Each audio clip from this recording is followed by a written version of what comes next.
Assalamualaikum warahmatullahi wabarakatuh. Bismillahirrahmanirrahim. Alhamdulillahilladzi hadana li hada wa ma kunna linahtadiya laula an hadanallah. Alhamdulillahilladzi jama'ana li hada wa ma kunna linajtami'a laula an jama'ana Allah. Asyhadu an la ilaha illallah wa asyhadu anna sayyidana Muhammadan abduhu wa rasuluh. Allahumma salli wa sallim ala sayyidina Muhammad wa ala alihi wa ashabihi ajma'in. Amma ba'du. Hadirin jamaah salat subuh rahimakumullah. Alhamdulillah, puji dan syukur kita panjatkan kehadirat Allah subhanahu wa ta'ala atas karunia nikmatnya kita telah melaksanakan salat subuh dengan berjamaah. Mudah-mudahan segala amal ibadah yang kita laksanakan senantiasa diterima oleh Allah subhanahu wa ta'ala. Amin ya rabbal alamin. Salawat dan salam semoga tetap tercurah atas Nabi kita, Nabi besar Muhammad sallallahu alaihi wasallam. Hadirin kaum muslimin rahimakumullah. Alhamdulillah, subuh pagi hari ini saya bisa bertemu kembali untuk sama-sama mengkaji buku Awwalul Marrah At-Tadabburul Quran. Namun sebelumnya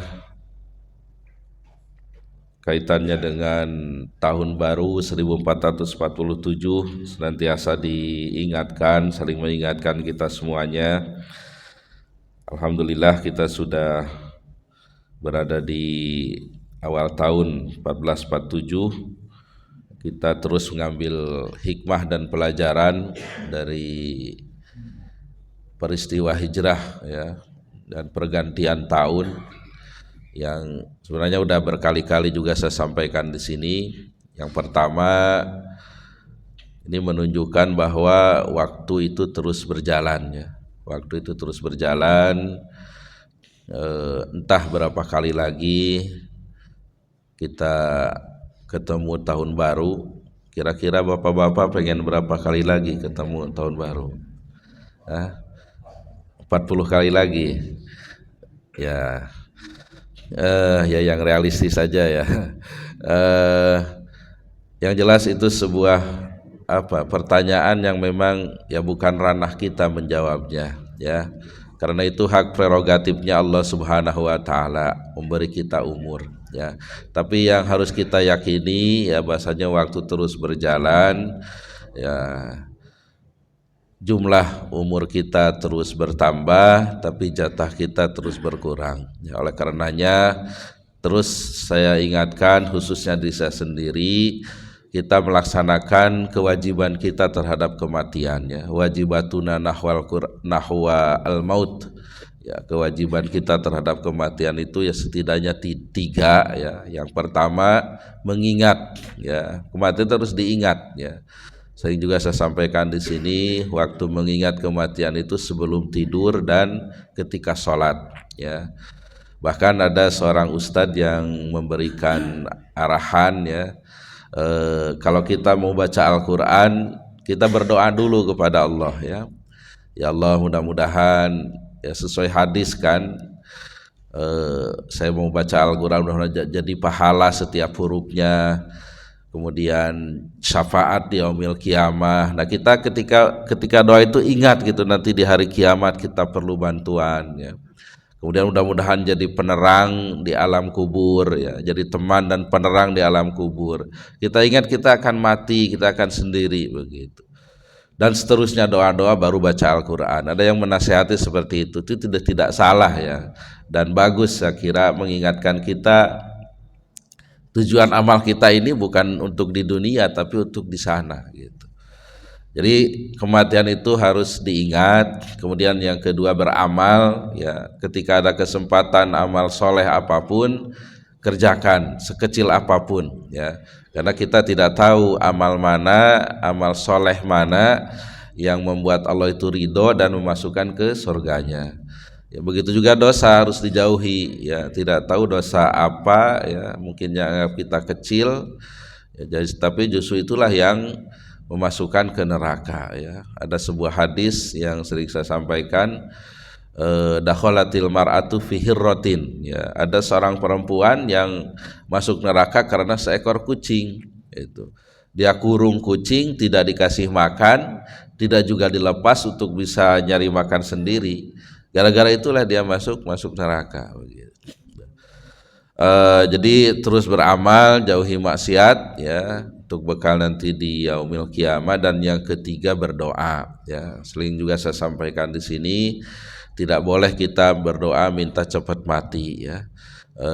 Makanya bunuh diri itu dosa besar, yaitu mempercepat kematian, itu tidak boleh ya. Kita tetap kepada Allah itu minta umur panjang, sehat ya. Allahumma tawila amarona wa sahih ajsadana, ya Allah panjangkan umur kami, sehatkan badan kami, dan seterusnya.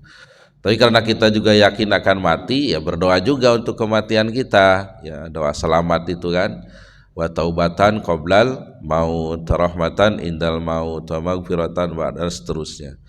Jadi ketika kita membaca wa taubatan qoblal maut itu, dalam hati itu harus ada gitu terbersit, ya Allah saya yakin akan mati gitu, tapi sempatkan kami taubat sebelum Engkau cabut nyawa kami ya. Kemudian Allahumma hawwin alaina fi sakaratil maut. Ketika baca hawwin alaina fi sakaratil maut kan, ya Allah ringankan kami dalam sakaratul maut gitu. Jadi ingat, sakaratul maut itu sakit, semua akan mengalami kita ya. Semua akan mengalami. Kenapa sakar? Sakar itu artinya mabuk, karena sakitnya itu sudah di luar kemampuan manusia menahan gitu. Kalau manusia mampu menahan sakit itu katakan 30, ini sakitnya 50, sehingga sampai mabuk. Semua kita akan mengalaminya, akan melewatinya. Ada yang mengibaratkan ibarat dikuliti ya ketika sakaratul maut itu. Ada juga hadis ya, kalau tidak salah itu ibarat ditebas dengan 300 kali tebasan pedang ya. Kita baru tergores pisau silet aja, atau itu sakitnya luar biasa gitu. Makanya kita minta kepada Allah, mahawwin alaina fi sakaratil maut. Jadi kita seimbang ya, minta panjang umur kebaikan ya, tapi kita juga minta terbaik untuk kematian ya. Baik, itu yang pertama. Yang kedua ya, kita ngambil pelajaran juga dari hijrah ini ya, sebuah perjalanan yang memulai kesuksesan, kemenangan Islam ya, hendaklah juga jadi momentum bagi kita untuk kemenangan kita gitu ya, kemenangan kita atau kesuksesan kita ya. Di antara pelajarannya yang pertama ya, masalah niat ya. Untuk hijrah itu perlu niat yang kuat ya. Ini kita juga perlu, kalau ingin sesuatu ya, perlu niat yang kuat karena Allah Ta'ala ya, karena Allah Ta'ala. Nah terus apa ini udah pada katakanlah tua-tua begini, harus punya cita-cita apa lagi katanya gitu. Nah inilah yang perlu dirubah ya, mindsetnya. Kita tetap walaupun sudah usia 50 ke atas, tetap harus punya cita-cita yang tinggi ya. Minimal umpamanya saya punya cita-cita sebelum mati harus hafal Quran dulu gitu. Ada nggak yang cita-citanya begitu? Atau udah nggak punya cita-cita lagi? Harus ya. Atau sebelum pensiun saya hafal Quran umpamanya begitu ya. Harus punya cita-cita ya, cita-cita lillahi ta'ala tentunya. Nah, kemudian kita tahu ya, Nabi dan para sahabat keluar dari Makkah menuju Madinah, artinya ada hijrah, ada perpindahan ya, perpindahan ibaratnya dari dari zona nyaman begitu. Kalau ingin sukses itu kan harus keluar dari zona nyaman ya. Nabi sendiri berat meninggalkan Makkah itu.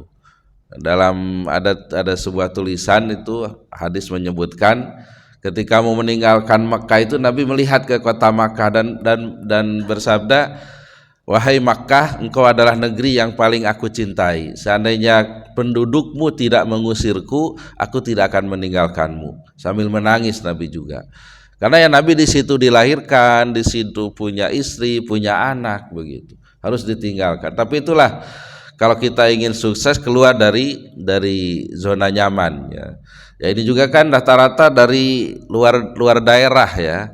Ya pindah begitu. Alhamdulillah di sini dalam tanda petik ya kesuksesan, punya kesuksesan masing-masing begitu. Kemudian adanya perjuangan ya, perjuangan Ya, ini apa namanya? Kenapa Nabi itu tidak seperti Isra Mi'raj saja naik buruk gitu ya ke dari mana? Dari Makkah ke Madinah gitu biar cepat begitu. Kan tidak seperti itu. Ya perlu perjuangan. Sekarang enak dari Makkah Madinah, Madinah Makkah itu kereta cepat ya atau paling tidak bis begitu. Dulu jalan kaki atau naik unta begitu. Ya, kalau tidak salah sekitar 7 hari Nabi perjalanan lewat jalur yang tidak biasa dilalui oleh manusia ya, lewat jalur selatan. Itu apa namanya, jalan di padang pasir beda dengan jalan di kita itu. Saya sendiri pernah berapa jam jalan itu sampai dehidrasi itu pernah begitu. Nah ini apa namanya, perlu perjuangan ya, perjuangan untuk sukses itu ya.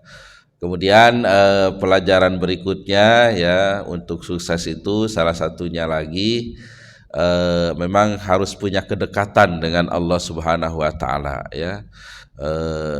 Karena ibadahnya yang kuat ya, apa namanya,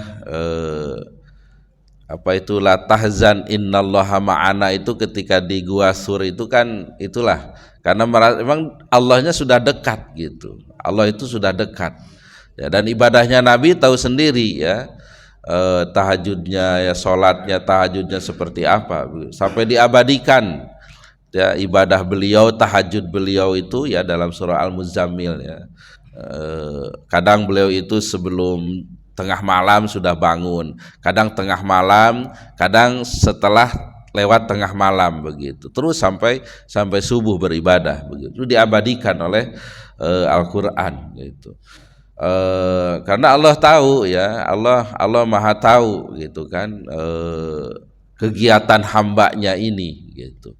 Dan Nabi memberikan contoh bagaimana hablum minallah ya.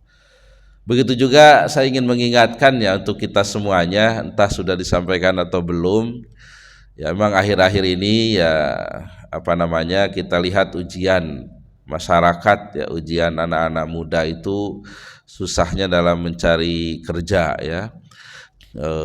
Ribuan yang daftar ASN gitu kan, kita lihat kemarin ada di berita itu job fair ya, dari jatah 2.000 yang datang 25.000 ya, sampai pingsan dan sebagainya begitu.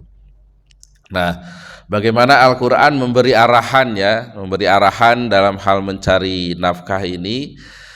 Kita salah satunya kita baca dalam surah Ibrahim itu, a'udzubillahi minasyaitonirrajim, Rabbana inni askantu min dzurriyyati biwadin ghairi dzi zar'in inda baitikal muharram Rabbana liyuqimus shalah faj'al af'idatan minan nasi tahwi ilaihim warzuqhum minas samarati la'allahum yashkurun. Ya Tuhan kami menempatkan anak keturunan di lembah yang tidak ada tumbuhan satupun dekat rumahmu yang dimuliakan. Rabbana liyuqimus shalah, ya Allah mudah-mudahan mereka mendirikan salat. Faj'al af'idatan minan nasi tahwi ilaihim, jadikan hati manusia cenderung kepada mereka, beri mereka rizki dari buah-buahan agar mereka bersyukur. Coba lihat ini tahapannya, tidak didoakan itu beri dulu rizki. Yang didoakan pertama apa? Sholatnya dulu benar, hubungan dengan Allahnya dulu benar itu. Jadi pola tahap pendidikan kepada anak itu bagaimana sholatnya diperhatikan itu. Sholat mendirikan itu ya tentunya bukan hanya sekedar melaksanakan gitu ya, lihat sholatnya tepat waktu enggak ini anak-anak kita ini, benar enggak, kadang sholatnya itu cepat asal-asalan begitu. Nah ini harus diperhatikan itu dulu sholatnya ya, sholatnya, karena banyak ya hampir kejadian-kejadian kriminal itu saya yakin 90% itu enggak suka sholat, itu pelaku-pelaku kriminal itu ya, termasuk penelitian saya tentang perceraian, hampir 70% yang cerai itu jarang sholat begitu. Nah ini sholatnya, termasuk untuk mencari rezeki, sholatnya dulu dibenerin gitu ya, dibenerin sholatnya yang benar. Kemudian eh, yang faj'al af'idatan minnasi tahwil itu jadikan hati manusia cenderung itu akhlak kepada sesama manusia. Kalau tadi sholat itu hablum minallah, ini hablum minannas, jadi dibenerin gitu. Bagaimana tata krama kepada orang tua, tata krama kepada sesama, begitu. Kita contohkan silaturahmi dan sebagainya, begitu. Jadi ketika hablum minallahnya sudah bagus, hablum minannasnya sudah bagus, baru warzuqhum minas samarat, beri mereka rezeki dari buah-buahan. Insya Allah rezekinya tidak akan susah gitu.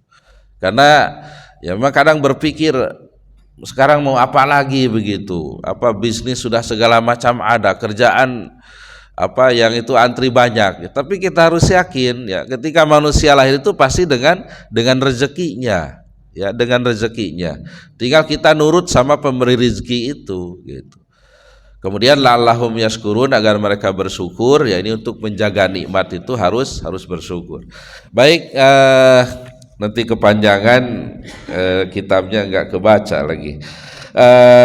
Saya juga lupa ingat, ini bulan yang lalu saya nggak sempat kesini. Ada yang masih ingat sampai mananya? Pada lupa semua. Masih Ali Imrannya masih mending, masih ingat.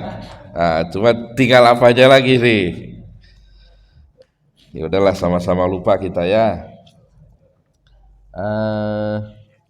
Baik, tidak apa-apa walaupun kita ulang lagi ya, kaji ulang ya, enaknya semua pegang bukunya ya, terus baca bareng-bareng begitu. Thayyib, kalau tidak salah masih di Mawadi Surah Al-Mubarakah ya. Mawadi itu jama dari maudu ya, tema ya, tema-tema dari surah Ali Imran. Kemarin itu sudah disampaikan, temanya itu ada 2 bagian ya. Yang pertama bagaimana menghadapi atau bagaimana punya keteguhan ya, punya kekuatan atau keteguhan dalam menghadapi pikiran-pikiran atau gangguan dari eksternal ya, dari luar. Ini digambarkan dengan dialog dan diskusi antara Nabi Shallallahu Alaihi Wasallam dan utusan dari Nasrani Najran ya. Yang kedua bagaimana menghadapi atau keteguhan dalam internal ya, internal godaan dari dalam, digambarkan dalam kejadian perang Uhud ya. Jadi keberagaman itu ujiannya dari luar ya, dan dari dalam ya, dari dalam. Kemudian kita baca kembali, jaa wafdun Najran an-Nasara yatahawaruna man Nabi sallallahu alaihi wasallam fil Masjidin Nabawi wa huwa al-hiwarul awwalu min nawihi bainal muslimina wan nasara. Datang utusan dari Najran ya, ada yang saya lupa, ada yang menyebutkan 14 orang, ada yang sampai 60 orang begitu, mengajak dialog dengan Nabi Shallallahu Alaihi Wasallam di Masjid Nabawi. Dan inilah dialog pertama antara umat Islam dan Nasrani itu. Wa hadhihi marahilun niqash, dan inilah tahapan-tahapan diskusi ya. Yang pertama taqwiyatu aqidatil muslimina qabla niqash, menguatkan akidah umat Islam sebelum terjadi dialog. Kemarin kalau tidak salah sudah dibaca secara umum tapi belum rinci ya. Yang kedua ijadu niqatit tifaq ya, menunjukkan ya titik-titik persamaan antara umat Islam dan Nasrani. Kemudian al-ityan bil adillah wal barohin, mendatangkan dalil-dalil dan bukti-bukti ya. Baik, yang pertama jadi tahapan diskusi itu taqwiyatu aqidatil muslimin, itu menguatkan akidah umat Islam. Jadi kalau mau dialog gitu, dalam tema apapun tentunya, apalagi ini dialog keagamaan, ya harus kuat dulu keimanannya gitu. Jangan ngambang begitu, jangan masih dalam keadaan ragu begitu ya. Di sini digambarkan dalam surah Ali Imran itu ayat 18.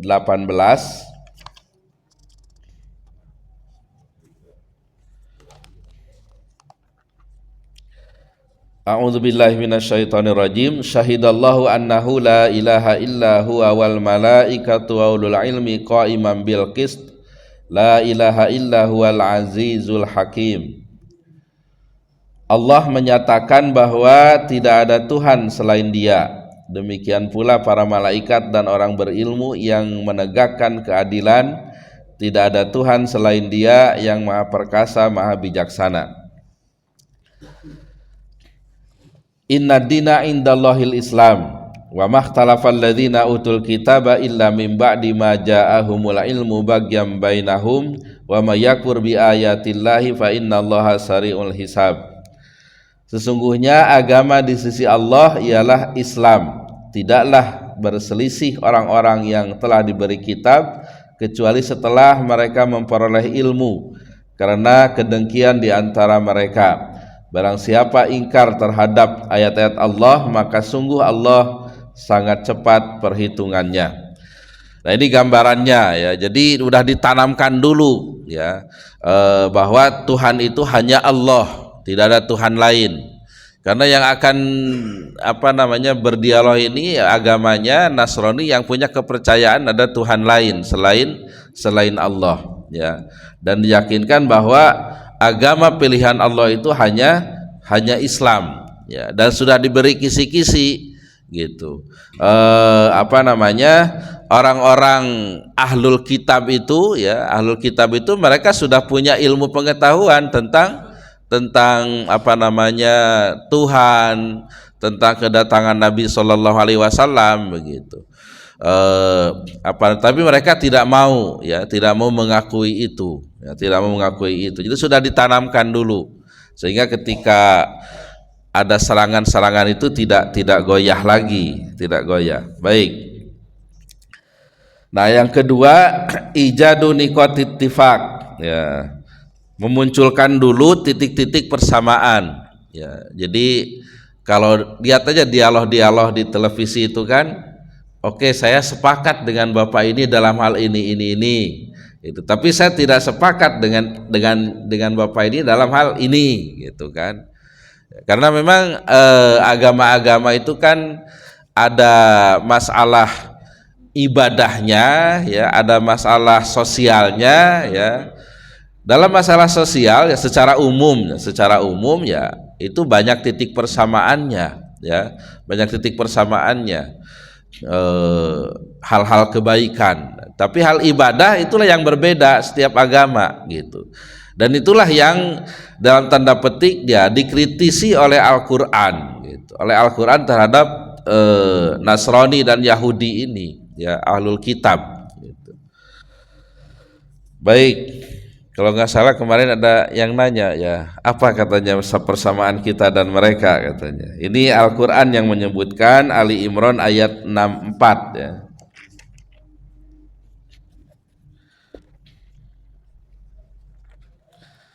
Jadi yang baca buku ini harusnya idealnya memang yang sudah hafid ya, yang sudah hafid dan sudah baca tafsir.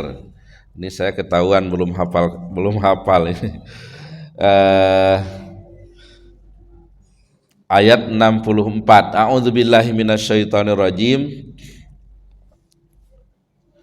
Qul ya ahlal kitabi ta'alau ila kalimatin sawa'im bainana wa bainakum alla na'budu illallaha wa la nusyrika bihi syai'a wa la yattakhidha ba'duna ba'dan arbaba min dunillah fa in tawallaw faqulu syhadu bi anna muslimun.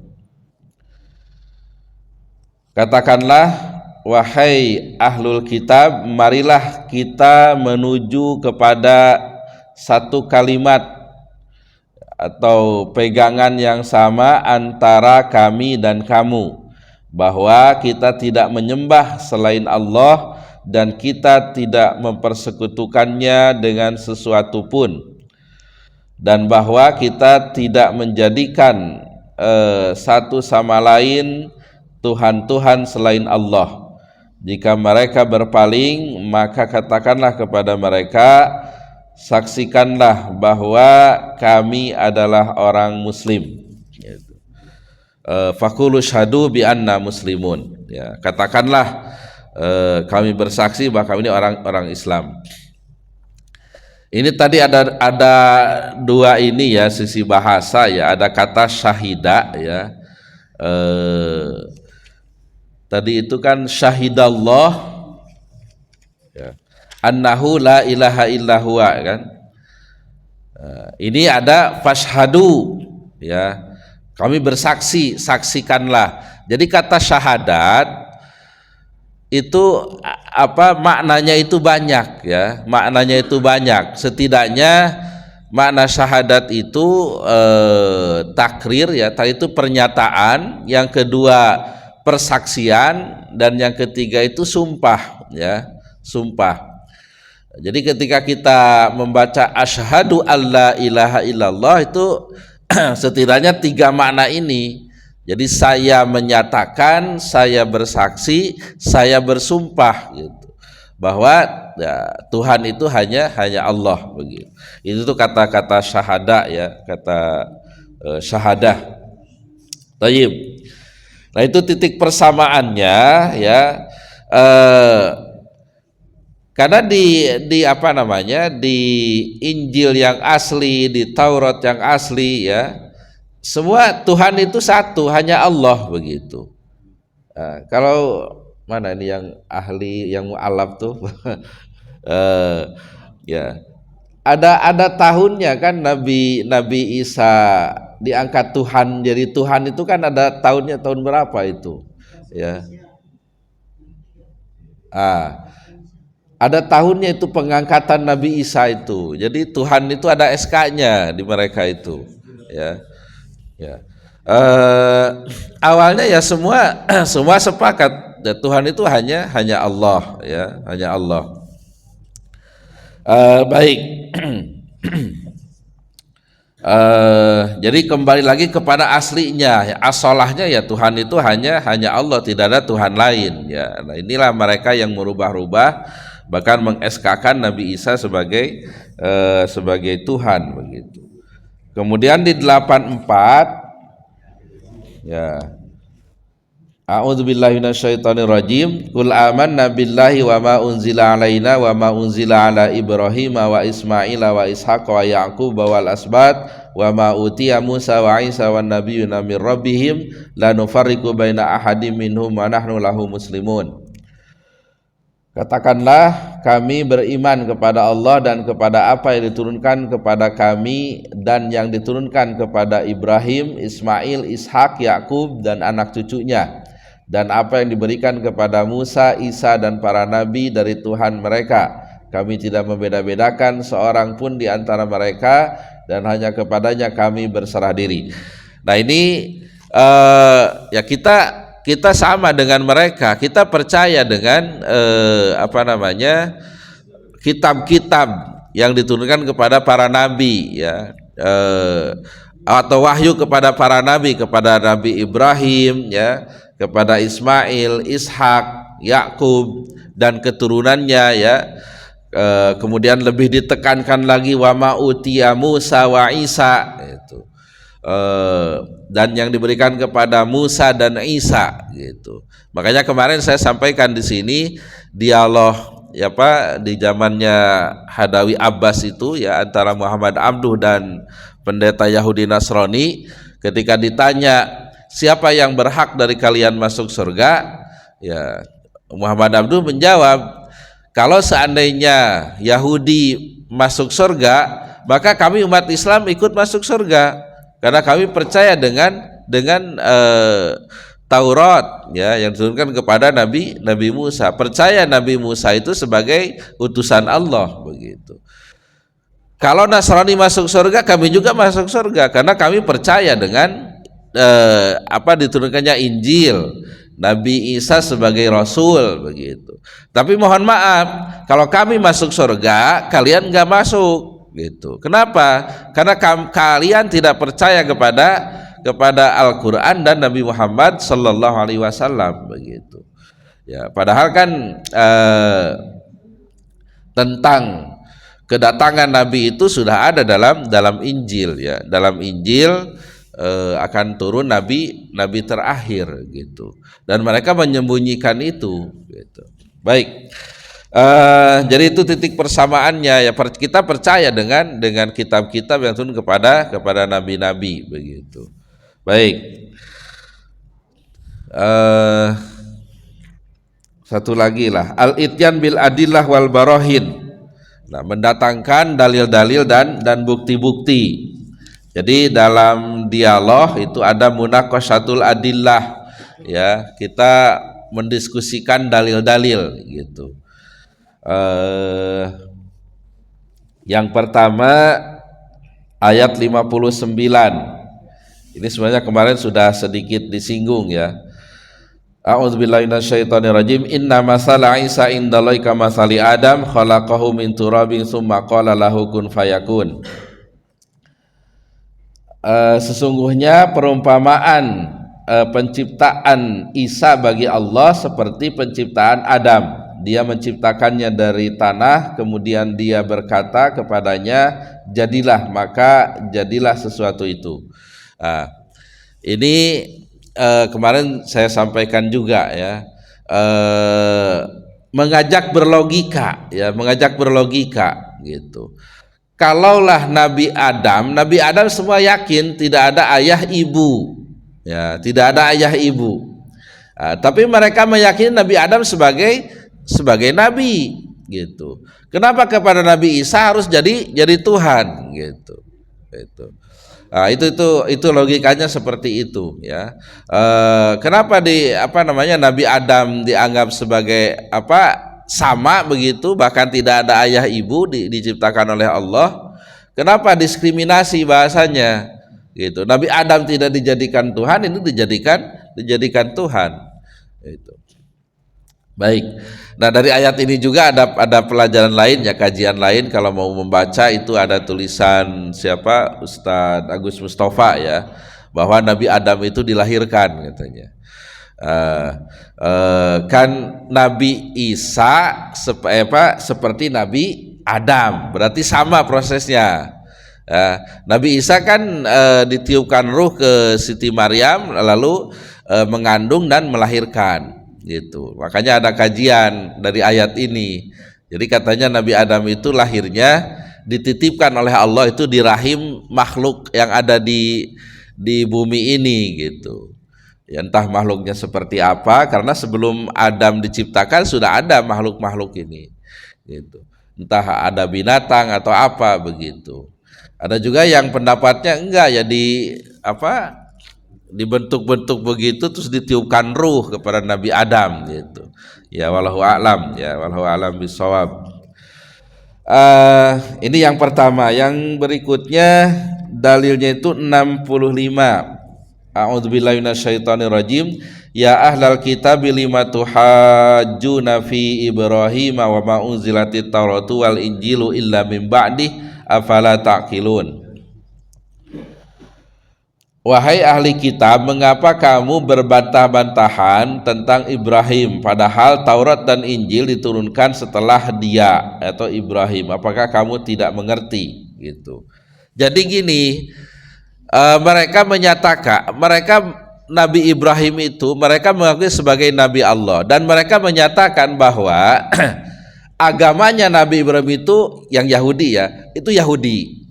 Orang Nasrani menyatakan agamanya Nabi Ibrahim itu Nasrani gitu. Ya, padahal ya Yahudi dan Nasrani itu lahirnya belakangan daripada Nabi Ibrahim begitu. Kenapa yang duluan harus mengikuti yang belakangan gitu? Paham nggak? Gitu. Memaksakan gitu, memaksakan. Ya. Karena Nabi Ibrahim ini kan diakui ya oleh semua agama itu ya sebagai nabi ya. Itulah doanya Nabi Ibrahim itu, waj'al li lisana sidqin fil alamin itu ya, jadikan saya ini benar di seluruh alam ya. Ya berbeda dengan katakanlah Nabi Isa gitu kan. Yahudi menyatakan mencela Nabi Isa ini sebagai anak zina begitu. Nanti Nabi Ibrahim itu semuanya bagus dan mengakui oh itu Yahudi agamanya, oh itu Nasrani begitu. Kenapa berdebat seperti itu gitu? Nah, di sini langsung dinyatakan oleh Allah di ayat 68-nya, maka na Ibrahimu Yahudiyya wala Nasraniyya walakin kana hanifa muslima wa makana minal musyrikin. Ya. Ibrahim itu bukanlah seorang Yahudi dan bukan pula seorang Nasrani, tetapi dia adalah seorang yang lurus muslim ya, dan dia tidaklah termasuk orang-orang yang musyrik begitu. Itu kan sekaligus menyatakan kalau Yahudi ya Nasrani yaitu orang-orang yang musyrik begitu. Baik. Kemudian ayat 79,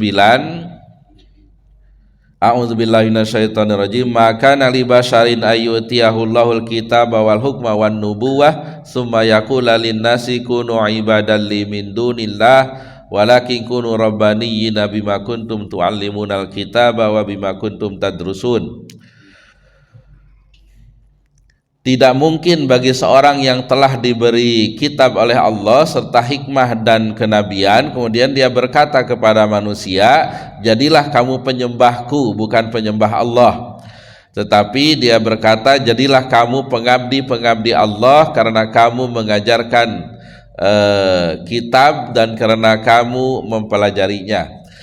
Jadi logikanya mungkin enggak seseorang yang diberi Alkitab ya, jelas kan kitabnya itu Injil, kemudian itu seorang nabi gitu, dan itu sudah nabi-nabi sebelumnya juga seperti itu, mereka yakini ada gitu, nabi diberi utusan Allah, diberi kitab, diberi wahyu atau suhuf dan mereka tidak ada yang nabi-nabi itu udah menyembahku saja begitu. Nah, kenapa di Nabi Isa ini mereka pendapatnya begitu. Nah, di sini ditegaskan tidak mungkin gitu. Nah, nabi yang diberi wahyu utusan Allah jelas Tuhannya, dia menyuruh umatnya untuk menyembah dirinya gitu. Nah, ini mengajak berlogikanya seperti itu ya. Bahkan di ayat-ayat lain nanti dijelaskan ya bagaimana Allah itu dalam tanda petik ya bukan bahasanya itu ya, merendahkan pendapat mereka begitu. Karena yakulani to'am ya, Nabi Isa dan Siti Maryam itu makanan biasa makan begitu. Logikanya masa manusia yang biasa makan sama-sama makan disembah juga jadi Tuhan begitu. Tuhan itu nggak perlu makan begitu. Itu bahasanya seperti itu. Jadi mereka tidak mau menggunakan akalnya yang jernih itu, sehingga tetap kekeh dengan ketuhanannya Nabi Isa ini. Nah, inilah yang diserang oleh oleh Al-Qur'an terhadap mereka itu ya, kepercayaan. Karena dalam dialog itu yang dibantah oleh Nabi ya, karena mereka menyatakan kami juga udah Islam, kata mereka begitu. Enggak, kamu pertama makan daging babi, kemudian kamu menyembah salib ya, simbol dari ya nggak tahu ya, dari Isa itu ya. Kemudian menyatakan Nabi Isa itu ya bapaknya itu Tuhan begitu. Nah, inilah bantahan-bantahannya ya, bantahan-bantahannya yaitu logika dengan Nabi Adam begitu ya. Kemudian Nabi Isa itu manusia biasa, seorang utusan Allah, diberi kitab Injil itu. Apakah mungkin orang yang jadi utusan Allah malah mengkhianati Allahnya begitu, menjadikan dianya sebagai Tuhan tandingan begitu? Kemudian ya tadi itu masalah perselisihan tentang Nabi Ibrahim begitu. Baik, ini sudah jam 6 ya. Ini panjang juga bahasannya ya. Tentang dialog ini ya, memang perlu konsentrasi juga ya, perlu konsentrasi, tapi nggak apa-apa lah, yang penting kita duduk bersama ya,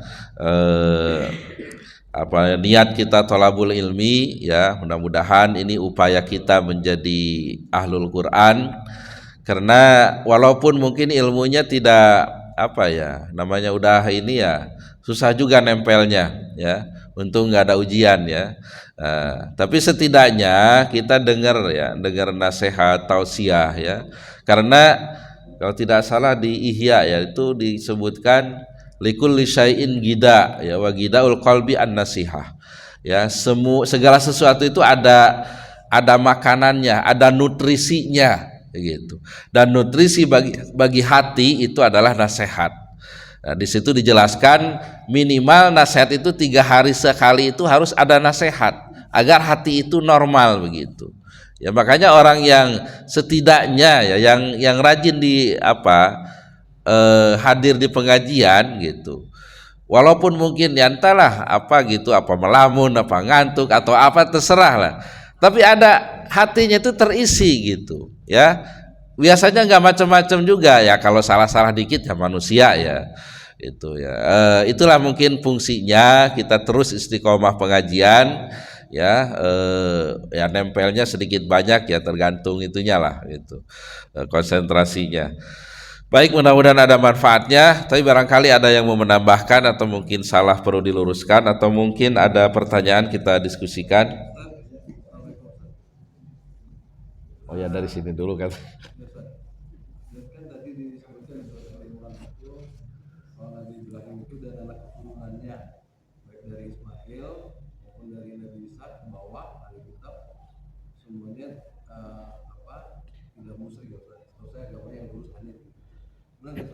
Ya.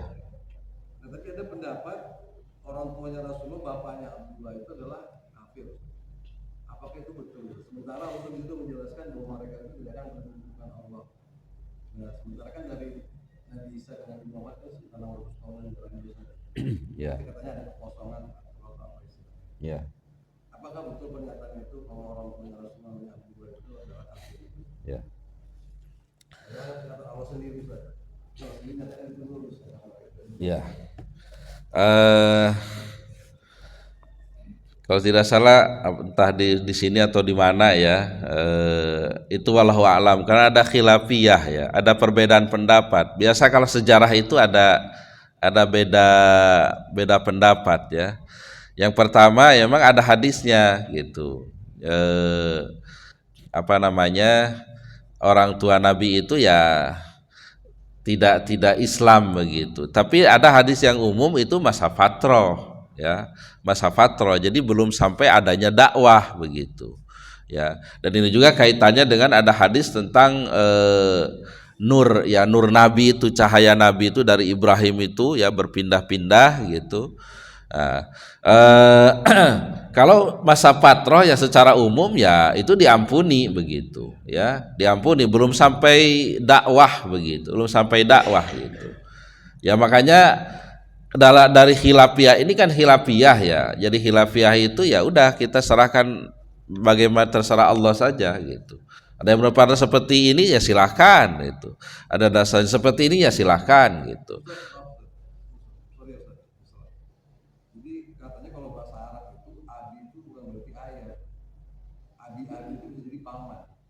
Paman juga termasuk adi. Jadi mungkin orang termasuk adi dengan adi. Oh, adinya kayak siapa? Abu Lahab, pamannya Rasulullah itu kan musyrik ya. Juga Rasulullah. Mungkin itu semua, tapi kalau Abdullah sama kakeknya semua itu tidak musyrik, Ustaz. Itu benar nggak, Ustaz? Ya. Ya itulah tadi ada khilafiyah tadi. Kalau masalah abun itu kaitannya dengan Azar ya, bapaknya Ibrahim itu kan nyebutnya itu abi gitu, bapak gitu. Nah itu dalam tafsir ada yang menyebutkan abi di situ itu artinya paman gitu. Jadi bapaknya Nabi Ibrahim sendiri itu muslim, tidak musyrik gitu. Tapi Nabi Ibrahim dipelihara oleh Azar itu. Ya, sehingga karena dia sebagai paman dan dipelihara manggilnya abi. Itu maksudnya kata abun itu bukan artinya ayah saja begitu. Baik. Tapi ini khilafiyah sejarah ya wallahu a'lam. Ya tinggal kita apa namanya kaji saja alasannya masing-masing begitu ya. Apakah ini seluruhnya sebagai fatroh ya? Kalau udah fatroh aman sudah gitu. Itu wallahu a'lam ya. Wallahu a'lam tentang itu kita nanti lihat saja nanti di akhirat ya. Tapi kalau sudah datang dakwah ya seperti Abu Lahab gitu ya sudah jelas itu dia sudah ada pilihan untuk Islam begitu. Pak silakan. Ya. Waalaikumsalam warahmatullahi.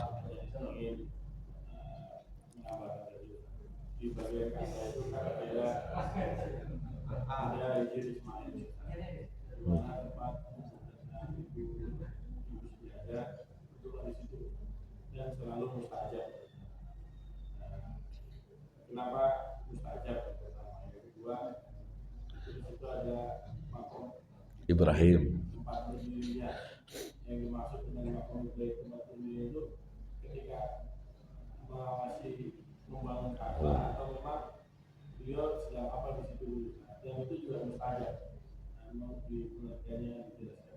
Ya, makom itu memang artinya memang tempat berdiri ya, secara bahasanya ya. Ya disitulah Nabi Ibrahim meninggikan Ka'bah itu gitu. Wallahu alam. Cuma kalau mengenai masalah makanul istijabah doa itu, yaitu ada memang ada hadisnya ya, di apa namanya di makom Ibrahim, kemudian kalau di Madinah itu di apa Raudhah ya, ya. Dan adanya itu di sana ya, adanya itu di Makkah di Madinah ya. Itu udah ada dasarnya memang seperti itu. Makanya yang diingatkan kepada jamaah haji atau umroh, cari yang tidak ada di Indonesia. Ya, kalau waktu istijabah, waktu mustajab doa itu ada semua waktu itu. Salah satunya ya tengah malam itu, semua ada. Yang nggak ada di Indonesia itu makom apa tempat ijabah doa gitu. Itulah yang harus dicari di sana gitu. Di Raudhah, di apa makom Ibrahim, kemudian di apa bawah Multazam ya. Itulah yang dicari ya, yang dicari itu ada dasarnya. Disitulah banyak makanya orang berebut juga di sana itu kan, masuk ke sana itu ya. Baik, wallahu a'lam bishawab. Mudah-mudahan ada manfaatnya. Saya akhiri atau sebelumnya kita sama-sama berdoa kepada Allah Subhanahu wa taala di awal tahun ini ya, mudah-mudahan Allah memberi kita umur panjang dalam kesehatan dan pada saatnya ya Allah memanggil kita, mudah-mudahan dalam keadaan kita ridho kepada Allah, Allah ridho kepada kita, dan dalam keadaan husnul khatimah. Kita doakan juga anak-anak kita menjadi anak-anak yang solih, yang solihah, anak-anak yang berilmu, mengabdi kepada Allah, berbakti kepada kedua orang tua. Kita doakan saudara kita yang ditimpa musibah seperti sakit dan sebagainya, mudah-mudahan lekas disembuhkan dan diberi kesabaran oleh Allah Subhanahu wa taala. Li hadiniyah wa li kulli niyatin shalihah barakati al-Fatihah. A'udzubillahi minasyaitonir rajim. Bismillahirrahmanirrahim. Alhamdulillahirabbil alamin arrahmanir rahim maliki yaumiddin. Iyyaka na'budu wa iyyaka nasta'in ihdinas siratal mustaqim siratal ladzina an'amta 'alaihim ghairil maghdubi 'alaihim waladdallin. Bismillahirrahmanirrahim. Alhamdulillahirabbil alamin hamdan yuafi ni'amahu wa yukafi'u mazidah. Ya Rabbana lakal hamdu kama yanbaghi li jalali wajhika wa 'azimi sultanika. Allahumma shalli ala Muhammad wa ala ali Muhammad. Allahumma ighfir lana dzunubana wa liwalidina warhamhuma kama rabbayana shighara. Allahumma jal jamana hadza jam'an marhuma wa tafarruqana min ba'dihi tafarruqan ma'suma. Rabbana hab lana min azwajina wa dhurriyyatina qurrata a'yun waj'alna lil muttaqina imama. Allahumma tawil a'marana wa sahhi ajsadana wa nawwir qulubana wa tsabbit imanana wa yassir umurana wa wasi' arzaqana minal khairi qaribna wa nishari abinda. Rabbana la tad'alana dhanban illa ghafartah wa la hamman illa farajtah wa la dainan illa qadaitah wa la maridon illa syafaitah wa la maridon illa syafaitah wa la maridon illa syafaitah wa la aiban illa satartah wa la hajatan min hawajid dunya wal akhirati illa qadaitah ya arhamar rahimin. Rabbana atina fid dunya hasanah wa fil akhirati hasanah wa qina adzabannar. Wa sallallahu ala sayyidina Muhammadin wa ala alihi wa sahbihi wa sallam. Subhana rabbika rabbil izzati amma yasifuna wa salamun alal mursalin walhamdulillahi rabbil alamin. Subhanakallahumma wa bihamdika asyhadu an la ilaha illa anta astaghfiruka wa atubu ilaik. Alhamdulillahi rabbil alamin. Assalamualaikum warahmatullahi wabarakatuh.